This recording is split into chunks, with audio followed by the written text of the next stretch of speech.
च्या आजच्या भागामध्ये आपण पाहत आहोत. आता अन्नपूर्णांच्या घरी एक कुरिअरवाला आलेला असतो आणि त्याने खूप मोठा बॉक्स आणलेला असतो. तो म्हणतो, रागिणी मॅडम आहेत का? तेव्हाच मावशी विचारतात, हो तुम्ही थांबा इथेच, मी बोलवतो. तेवढ्यातच अन्नपूर्णा आलेल्या असतात. अन्नपूर्णा म्हणतात, काय हो, कोण तुम्ही? तेव्हा ते म्हणतात, ते गिफ्ट्स आलेले आहेत, ते घेऊन आलोय. तेवढ्यातच रागिणी कामिनी येतात आणि रागिणी म्हणते, अहो आई, ते मीच गिफ्ट मागवलेत. अगं, एवढे सगळे गिफ्ट्स का, कशासाठी? तेव्हा कामिनी म्हणते, हो वहिनी, ते गिफ्ट्स पाहिजे होते म्हणून मागवलेत. अगं हो, पण कशासाठी? तेव्हा रागिणी म्हणते, ते काय आहे ना, आता दिवाळी येते ना, मग अनिकाला ते गिफ्ट्स हवे होते. तिला तिच्या मित्रमैत्रिणींना ते गिफ्ट्स द्यायचे होते म्हणून मागवलेले आहेत. काय, एवढे सगळे गिफ्ट्स? अगं, माझ्या माहितीस्तव अनिकाच्या जेमतेम 3-4च मित्रमैत्रिणी आहेत. मग त्यांच्याकरिता एवढे सगळे गिफ्ट्स मागवलेत? नवलच आहे.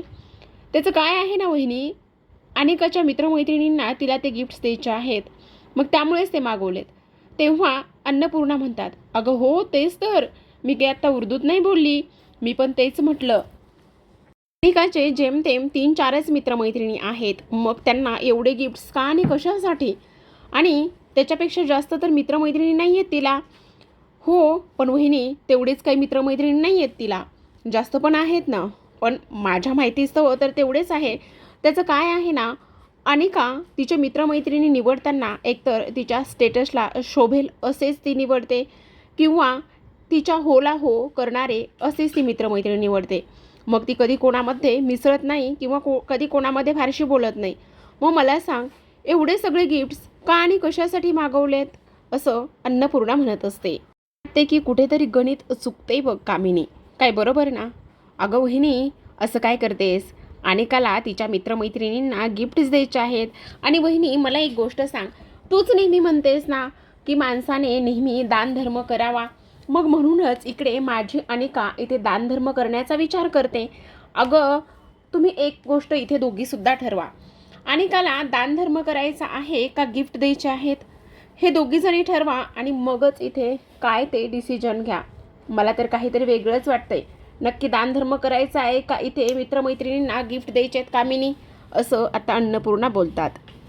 आहे ना कामिनी, तुम्ही एक गोष्ट पहिले ठरवा, एकतर दानधर्म करायचा आहे का इथे गिफ्ट वाटायचे आहेत. दानधर्म करणं वेगळं आणि गिफ्ट्स वाटणं वेगळं, ह्यामध्ये जमीन आसमानचा फरक आहे. अगं वहिनी, तू असं काय बोलतेस? मला एक गोष्ट सांग, आपल्या अनिकाला इथे कुठल्या गोष्टीची कमी आहे? तिच्याकडे गाडी, बंगला, सगळ्या काही गोष्टी तर आहेत ना. मग आता खरं सांगू, मी ह्यांच्यासमोरच बोलते, सॉरी बरं का, पण आपल्या अनिकाला कुठल्याच गोष्टीची कमी नाही आहे. मग ती इथे कशाला उगाचच काही हे करेल? तिला तर सगळ्या गोष्टी आहेत. तेव्हाच इकडे अन्नपूर्णा म्हणतात, हो आहे ना, एका गोष्टीची नक्कीच कमी आहे. ते म्हणजेच की GSचं पद, म्हणजे सेक्रेटरीचं, जनरल सेक्रेटरीचं जे पद आहे ते तिला मिळवायचं आहे, असं मला का बरं वाटत आहे? असं स्पष्टपणेच अन्नपूर्णा म्हणत असतात. तुम्हाला काय वाटतं? मी दौऱ्यावर असते, मीटिंगमध्ये बिझी असते, त्यामुळे इथे घरामध्ये काय चाललंय ह्या गोष्टी मला समजत नाहीत असं वाटतंय का तुम्हाला? तुम्ही जर असं गिफ्ट देऊन, पैसे देऊन, पार्ट्या देऊन जर ओट्स विकत घेणार असाल तर माझ्यापेक्षा वाईट काही नसेल. आणि हे असे भ्रष्ट संस्कार मी अनिकावर अजिबात होऊ देणार नाही, समजलं तुम्हा दोघींना पण? अगोदरच ती एवढी बिघडत चाललेली आहे आणि एवढी बिघडत चाललेली असताना तुम्ही तिच्यावरती हे असे संस्कार करतात. अगं रागिणी आई आहेस ना तू तिची, मग जरा तरी तिच्या सगळ्या गोष्टीची काळजी तू घ्यायला हवी आहेस ना, असं कसं वागू शकतेस? तेव्हा अन्नपूर्णा त्या मुलाला, डिलिव्हरी बॉयला म्हणतात, हे बघा, माफ करा, तुम्हाला ह्या मॅडमनी जरी ह्या गिफ्टची ऑर्डर दिली असली तरीसुद्धा आत्ता आम्हाला हे गिफ्ट नको आहेत, त्यामुळे प्लीज तुम्ही हे गिफ्ट परत घेऊन जा. असं म्हणूनच आता तो गिफ्ट देणारा रिटर्न निघून गेलेला असतो. त्यानंतर पुन्हा अन्नपूर्णांचा इकडे मोर्चा रागिणी कामिनीकडे वळतो. त्या म्हणतात, मी आता स्पष्टपणे सांगते, जर अनिका कॉलेजमधून गिफ्ट्स वाटून मतं विकत घेण्याचा प्रयत्न करत असेल तर मी त्याच्या विरोधात कारवाई केल्याशिवाय अजिबात राहणार नाही. गोष्टीला जबाबदार तुम्ही दोघी असाल, ही गोष्ट मात्र कायम तुम्ही लक्षात ठेवायची आहे, समजलं? असं म्हणूनच आता अन्नपूर्णा तिथून निघून जातात. आता मात्र इकडे कामिनी रागिणीचा चांगलाच तिळपापड झालेला असतो. रागिणी म्हणते, अगं ही बाई आहे का कोण आहे? मला तर खूपच टेन्शन येत आहे. अगं हिच्या नातीच्या बाबतीतसुद्धा ही असं करते म्हणजे काय बोलायचं? अगं हिची जर खरीच नात इथे आली तर मग काय करणार आहे ही? मला तर विचार करूनच खूप टेन्शन येते बघ आई, असं रागिणी बोलते. तेव्हाच कामिनी म्हणत असते, तू काळजी करू नकोस गं. ती जेव्हा तिची थोरली नात येईल ना आणि जेव्हा ती गेटपाशी असेलच ना, तेव्हाच तिचा तिथेच फडशा पाडेल आणि त्या गेटपासूनच तिची अशी हक्कलपट्टी करेल ना की नाव सांगणार नाही. कामिनी, समजलं तुला? तू काळजी करू नकोस. काही जरी झालं ना तरीसुद्धा इथे माझ्या अनिकाची जागा कुणीच घेणार नाही. काही जरी झालं ना तरीसुद्धा इथे हा कामिनीचा शब्द आहे, असंच कामिनी रागिणीला सांगत असते. तर आता आपण दुसऱ्या बाजूला पाहतो. निंगी हॉस्पिटलमध्ये असते आणि निंगी हॉस्पिटलमध्ये असताना ती थोडासा बोलण्याचा प्रयत्न करत असते. तर इकडे तिला बोलताना त्रास होत असतो. खूप जास्त तोंडाला हा जो जबडा आहे त्या जबड्याला खूप जास्त मार असतो. हातसुद्धा एक फ्रॅक्चर झालेला असतो. तोंड पूर्ण काळं निळं झालेलं असतं. पण बोलायचा प्रयत्न करणारी निंगी मात्र त्रासात असते. ऋषी तेवढ्यातच धावत आलेला असतो. ऋषी आल्याबरोबर म्हणत असतो, अगं निंगी, हे सगळं काय झालंय? कसं झालंय? तू बरी तर आहेस ना? ठीक तर आहेस ना? असं इथे विचारते. तेव्हाच कमळे, हे समज काय कसं झालंय असं विचारण्यात येतं. तेव्हा कमळी म्हणते, बघा ना सर, कसं झालंय, काय झालंय, मला तर खूप टेन्शन आलेलं आहे. तेव्हाच कमळी इथे सगळा झालेला प्रकार सांगण्याचा प्रयत्न करते. पण आता इकडे ती म्हणते, जेव्हा ही लोकं इथे प्रचार करत होती, प्रचार करत असताना आता इकडे सगळ्यांना आम्हाला ओट करा, ओट द्या असं बोलत होती. तेव्हाच मात्र काही काळ्या कपड्यामध्ये इथे ज्या मुली होत्या त्यांनी मात्र इकडे निंगीला गाठलं आणि त्यांनी निंगीला गाठल्यानंतर इकडे आता त्या एका खोलीमध्ये निंगीला घेऊन गेल्या आणि तिथे एका क्लासमध्ये घेऊन गेल्यानंतर कमळीला मारू लागल्या, असंच इथे ती सांगू लागली. तर आपण आता इकडे दुसऱ्या बाजूला पाहतो की आता सरूने मुंबईला जायचा ध्यास धरलेला असतो. त्यामुळे ती धावत पळतच निघालेली असते. तर आपण पाहतो की आता ती एका ठिकाणी येऊन पोहोचते. ज्या ठिकाणी बंड्याने तिला बोलवलं होतं त्या ठिकाणी येऊन पोहोचते. त्या ठिकाणी येऊन पोहोचल्यानंतर देवी तळसाईला दुरूनच हात जोडते आणि म्हणत असते, माझ्या कमळीला नीट ठेव, सुखरूप ठेव. असं म्हणूनच आता इकडे मला आता कमळीला भेटायला मिळेल आणि मला तिला बघायचे, भेटायचे असा विचार ती इथे करत असते. तेवढ्यातच आपण पाहतो की तिथे बंड्या आलेला असतो. ती बंड्याला विचारते, काय रे बंड्या, मला एक गोष्ट सांग, कुठे आहे तुझा मित्र? आपल्याला जायचं होतं ना, तुझ्या मित्राला भेटायला जायचं होतं ना, म्हणजे तुझ्या मित्रासोबत मुंबईला जायचं होतं ना, मग तो कुठे आहे सांग ना मला, असं इथे ती बोलत असते. तेव्हाच बंड्या म्हणतो, अगं सरू काकी, असं काय करतेस? तो मित्र इकडे मुंबईला येणार होता, पण काय झालंय तुला माहिती का? त्याला जी ऑर्डर मिळालेली होती ना, ती ऑर्डर 3-4 दिवस लांब गेलेली आहे. त्यामुळे आपल्याला आत्ताच जाता येणार नाही, 3-4 दिवसांनी जावं लागणार आहे. तेव्हाच आता इकडे ती रडायला लागलेली असते. आता रडत असताना मात्र इकडे बंड्या म्हणत असतो, अगं सरू काकी, नको ना एवढं वाईट वाटून घेऊस, आपण जाऊया ना. तेव्हाच सरू म्हणते, अरे मला कमळीची खूप काळजी वाटायला लागलेली, मला तिला भेटायचे, लवकरात लवकर बघायचे, असं इथे ती बोलत असते.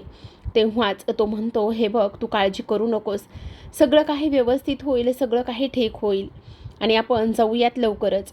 पण माझी कमळी ठीक तर असेल ना? मला तिला भेटायचे, मला तिच्याशी बोलायचे, ह्या सगळ्या गोष्टी ती इथे बोलत असते. तेवढ्यातच आता बंड्याला थोडंसं टेन्शन आलेलं असतं आणि सरू काकी का बरं रडत असेल, तिला काय झालेलं असेल आणि ती एवढी कमळीची काळजी का बरं करते? ती असं सतत का म्हणते की कमळी ठीक तर असेल ना, ती बरी तर असेल ना? म्हणून नेमकं झालेलं काय असेल असा विचार इथे आता बंड्याच्या मनामध्ये येतो. आता ती म्हणत असते, खरं तर मला लवकरात लवकरच जायचं होतं, पण आता काय करता येणार आहे, काहीच आपण करू शकत नाही, असं म्हणून ती आता घराकडे निघायला जाते. तेवढ्यातच बंड्या विचार करतो, काय झालं असेल नेमकं? कमळीला एवढं का बरं आठवण काढत असेल सरू काकी? सगळं काही तर ठीक असेल ना? एवढं काय झालेलं असेल? कमळीच्या इथे आठवणीतच काय बरं चाललेलं असेल, असा इथे तो विचार करत असतो. आता ह्या सगळ्या गोष्टींचा विचार केल्यानंतर आपण इकडे वळूयात हॉस्पिटलकडे. आता हॉस्पिटलकडे आल्यानंतर आपण पाहतो की सगळ्यात महत्त्वाचं म्हणजे ते डॉक्टर सांगत असतात, हे बघा, आत्ता त्यांना आराम करू देणं हे खूप जास्त महत्त्वाचं आहे. तुम्ही प्लीज आत्ता त्यांना बोलायला भाग पाडू नका प्लीज. आणि तेव्हा ऋषी म्हणत असतो, काय चाललं काय आहे नेमकं? मला एक गोष्ट सांगा की इथे ती बरी तर आहे ना? आणि काळजी करण्यासारखं तर काही कारण नाही आहे ना? तेव्हाच आता इकडे डॉक्टर म्हणत असतात, हो ती बरी आहे, काळजी करण्यासारखं तसं काही कारण नाही आहे. पण तुम्हाला सगळ्यात महत्त्वाची एक गोष्ट सांगायची आहे की हे बघा, त्यांना आत्ता जर तुम्ही बोलायला लावलं तर त्यांना त्रास होऊ शकतो आणि त्रास झाला तर मग आणखीच काही गोष्टी कॉम्प्लिकेटेड होऊ शकतात. म्हणून आत्ता आम्ही तुम्हाला सांगतो आहे की प्लीज त्यांची काळजी घ्या आणि त्याचबरोबर इथे 24 तास तरी त्यांना जास्त बोलायला देऊ नका. बाकी काही काळजी करण्यासारखी गरज नाही आहे असं सांगण्यात येतं. तर इकडे आता लगेचच निंगी म्हणत असते, तुम्हाला समजलं का माझ्यावर हल्ला करणाऱ्या त्या मुली कोण होत्या? तेवढ्यातच ऋषी म्हणत असतो, हे बघ त्या सगळ्या गोष्टी काळजी करण्यासारख्या नाही आहेत आणि सगळ्यात महत्त्वाचं म्हणजे तुला काळजी करण्याची काहीच गरज नाही आत्ता तरी, मुळीच नाही. कारण आम्ही ते सगळं काही शोधून काढू. काही जरी झालं ना तरीसुद्धा आम्ही ते सगळं काही शोधून काढू. तुला इथे काळजी करण्याची काहीच गरज नाही आहे, समजलं? असं आता इकडे ते बोलत असतात. त्याचबरोबर आपण पाहतो की दुसऱ्या बाजूला आता इकडे सरू घरी गेलेली असते आणि ती घरी गेल्यानंतर वर्षा तिथे येते आणि वर्षा म्हणत असते, अगं काय हे, तू किती तापाने फणफणली आहेस? अगं सरू, तुला किती ताप आलाय, बरं वाटत नाही आहे. आणि तेव्हाच तू तर मुंबईला जाणार होतीस ना, काय झालं? आता मुंबईला जाणार होती हा प्रश्न केल्यानंतर काळजी करूस गं, सगळं काही व्यवस्थित होणार आहे, सगळं काही ठीक होणार आहे, असंच इथे आता ती बोलत असते. त्याचबरोबर आपण पाहतो की आता इकडे अनिका खूपच रागात आणि चिडचिड करत असते आणि रागात आणि चिडचिड करत असताना आता इकडे कामिनी तिथे येते. आता कामिनी तिथे आल्याबरोबर अनिकाला म्हणत असते, हे समज काय चाललंय? अगं तू वेडी आहेस का? तेव्हाच ती म्हणत असते, मग काय करू? मी वेडीच आहे, काय करणार आहे दुसरं, बोल ना. आणि सगळ्यात महत्त्वाची म्हणजे की तू सुद्धा त्या मुलींसारखीच आहेत.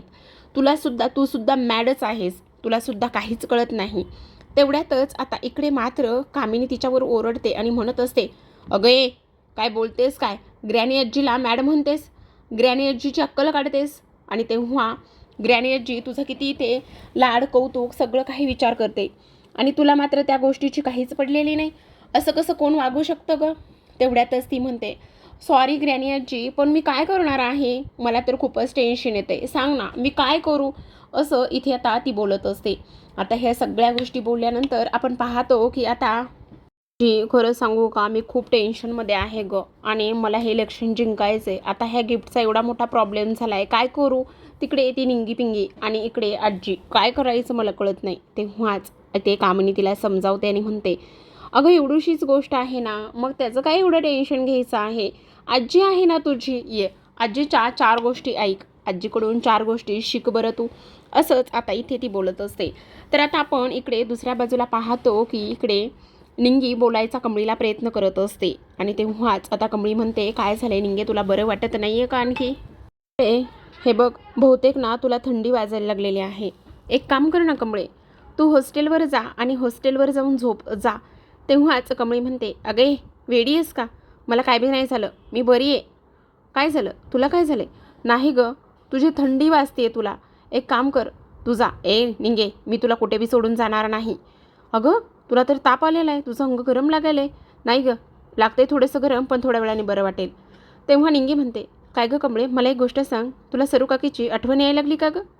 तेव्हाच कमळी म्हणते, नाही गं. नाही काय, खरं खरं सांग, जेव्हा जेव्हा तुला ताप येतो तेव्हा तुला सरू काकीची आठवण येते, खरं सांग, तसंच होतंय ना? तेव्हाच कमळी रडते आणि म्हणते, हो गं निंगे, मला खरंच सांगते, इथे आईची खूपच आठवण यायला लागलेली आहे बघ. आता मला काय करायचं काय नाही ह्याच गोष्टी इथे समजत नाहीत बघ. काय करू हाच मला मोठा प्रश्न पडला आहे बघ, असं इथे ती बोलते. तेव्हा आपण इकडे दुसऱ्या बाजूला पाहतो की सरूसुद्धा तापाने फणफणत असते. सरूलासुद्धा प्रचंड ताप आलेला असतो. तीसुद्धा इथे विचार करते की आता काय करू. आणि तेव्हा इकडे दुसऱ्या बाजूला कमळीसुद्धा तापाने फणफणलेली असते.